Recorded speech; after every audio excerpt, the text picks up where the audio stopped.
क्या बीजेपी और नरेंद्र मोदी की सरकार ने सच में देश का विकास किया है? क्या विकास की बातें और मोदी जी की गारंटी सिर्फ एक हवाई जुमले था? जुमला स्ट्राइक नंबर 1, 15 लाख रुपए हर बैंक अकाउंट में। जुमला स्ट्राइक नंबर 2 करोड़ युवाओं को हर साल रोजगार। देश को किस प्रधानमंत्री ने ज्यादा अच्छे से चलाया, 56 इंच के सीने वाले नरेंद्र मोदी जी या फिर हर समय शांत रहने वाले डॉक्टर मनमोहन सिंह जी? आज के वीडियो में हम इन दोनों ही प्रधानमंत्रियों के 10 साल के रिपोर्ट को कंपेयर करने जा रहे हैं। तो बिना देरी के चले शुरू करते हैं आज के इस वीडियो को। दोस्तों, सबसे पहले हम बात करते हैं इकोनॉमी की।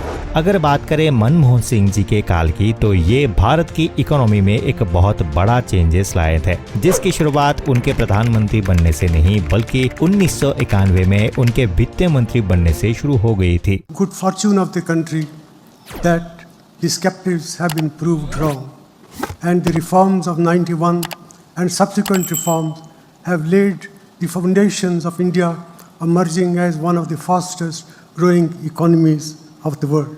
उस समय ये कंडीशन बन गई थी कि भारत के पास सिर्फ $1 बिलियन के फॉरेन रिजर्व्स ही बाकी थे, जो कि कुछ दिनों तक ही चलने वाले थे, जिससे भारत दिवालिया होने की कगार पर आ गया था। तब मनमोहन सिंह जी ने काफी समय से चले आ रहे लाइसेंस राज को खत्म कर दिया था। बता दें कि इससे पहले भारत में किसी भी कंपनी को एस्टेब्लिश्ड होने के लिए सबसे पहले गवर्नमेंट से लाइसेंस लेना पड़ता था, जिसमें बड़ी मुश्किल आती थी। लाइसेंस राज खत्म होने के बाद अब कोई भी बिजनेसमैन अपनी कंपनी को इंडिया में आसानी से सेटअप कर सकता था और यही से भारत में फिर से फॉरेन इन्वेस्टमेंट आने लगे। इस तरह उस टाइम मनमोहन सिंह जी ने भारत को दिवालिया होने से बचा लिया था और फिर मनमोहन सिंह जी आगे चलकर 2004 से लेकर 2014 तक भारत के प्रधानमंत्री रहे। इसके बाद उन्होंने इंडस्ट्रियलाइजेशन को भी बढ़ावा दिया और सेल टैक्स को हटाकर उस जगह वैट टैक्स को इंट्रोड्यूस किया, जिससे टैक्स सिस्टम की कॉम्प्लिकेशन खत्म हो सके।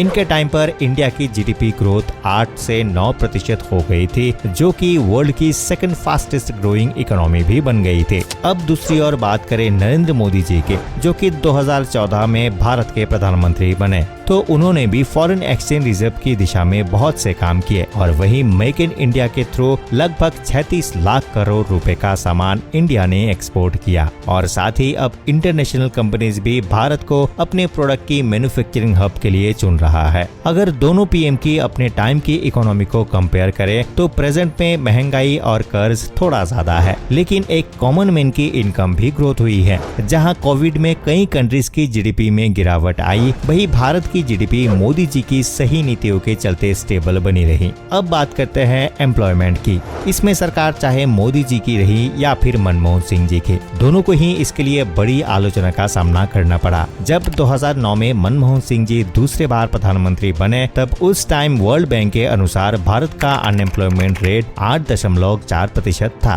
पर 2014 में पीएम मोदी जी के आने के बाद ये 8% हो गया, लेकिन ज्यादा समय तक वे इसे बरकरार नहीं रख पाए, क्योंकि 2017-18 में अनएम्प्लॉयमेंट बड़ी तेजी से बढ़ा। अगर बात करें अभी की, तो करंटली भारत का अनएम्प्लॉयमेंट रेट 8.5% है और इस तरह ये लगातार बढ़ भी रहा है, जो कि वर्किंग सेक्टर के लिए काफी खतरनाक है। हालांकि इसके पीछे पॉपुलेशन भी एक बड़ी वजह है, जिसमें हर साल ग्रोथ होती है और फिर हर साल इसके चलते बेरोजगारी भी बढ़ती जाती है। पॉपुलेशन के बारे में किसी ने ज्यादा नहीं सोचा और यही वजह रही कि भारत आज चाइना को भी पीछे छोड़कर वर्ल्ड लार्जेस्ट पॉपुलेशन वाली कंट्री बन चुका है। तो अगर बात करें जॉब ग्रोथ की, तो मनमोहन सिंह जी के काल में जहां एवरेज जॉब ग्रोथ 2.6% रही, वही मोदी जी के काल में ये केवल 1.9% ही है। तो चलिए अब बात करते हैं एग्रीकल्चर की। एग्रीकल्चर को भारत की बैकबोन माना जाता है और इसलिए हर गवर्नमेंट की यही कोशिश रही कि वे ज्यादा से ज्यादा इस दिशा में काम कर पाए। मनमोहन सिंह जी ने पीएम बनने के बाद तुरंत ही किसानों के लोन माफ किए और फूड सिक्योरिटी बिल भी लेकर आए। इसके तहत सरकार का उद्देश्य देश के 2/3 पॉपुलेशन को सस्ते में अनाज प्रोवाइड करवाना था, जिसके चलते देश की आधी से ज्यादा जनता आज फ्री में खाना खा रहे हैं। वहीं जब जब ये बिल मनमोहन सिंह जी ले रहे थे तब मोदी जी ने इसका विरोध किया था और कहा था कि इस बिल के आने से भूखमारी और ज्यादा बढ़ेगी। लेकिन कोविड टाइम में उन्होंने मनमोहन सिंह जी की इस योजना को ही बढ़ावा दिया और लोगों को जो अनाज कुछ पैसे देकर मिल रहा था वो उन्होंने बिल्कुल मुफ्त में प्रोवाइड करवाया।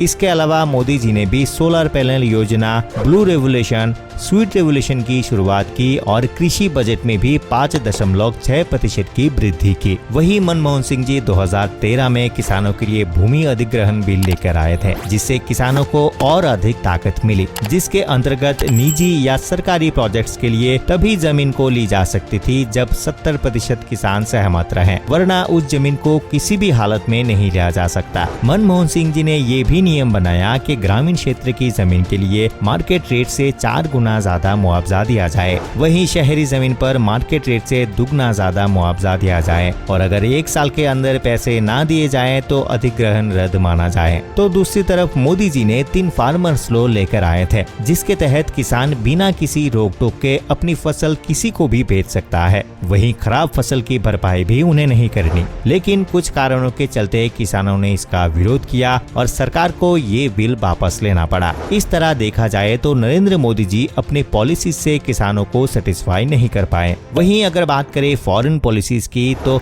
मनमोहन सिंह जी के टाइम में फॉरेन पॉलिसीज कुछ खास नहीं रहा, वे प्रैक्टिकल से ज्यादा थ्योरेटिकल रहे। मनमोहन सिंह जी ने दूसरे देशों से अच्छे रिलेशन एस्टेब्लिश करने में ज्यादा इंटरेस्ट नहीं दिखाया था, लेकिन मोदी जी ने प्रैक्टिकल फॉरेन पॉलिसीज को बहुत बढ़ावा दिया और कुछ ऐसे ही छाप छोड़े कि आज दुनिया भारत को गंभीरता से लेती है और शायद यही कारण है कि आज मोदी जी को भी एक ग्लोबल लीडर के रूप में देखा जाता है। तो दोस्तों, ये थी हमारे देश के दोनों प्रधानमंत्रियों के बारे में कुछ जानकारी। आपके अकॉर्डिंग किसने ज्यादा अच्छा वर्क किया है हमें कमेंट करके जरूर साझा करें। अगर ये वीडियो आपको पसंद आया है तो इस वीडियो को लाइक करें, सबके साथ शेयर करें और चलते चलते हमारे चैनल को सब्सक्राइब करना ना भूलें। अंत तक बने रहने के लिए आपका बहुत बहुत धन्यवाद। मिलते हैं अगले वीडियो में।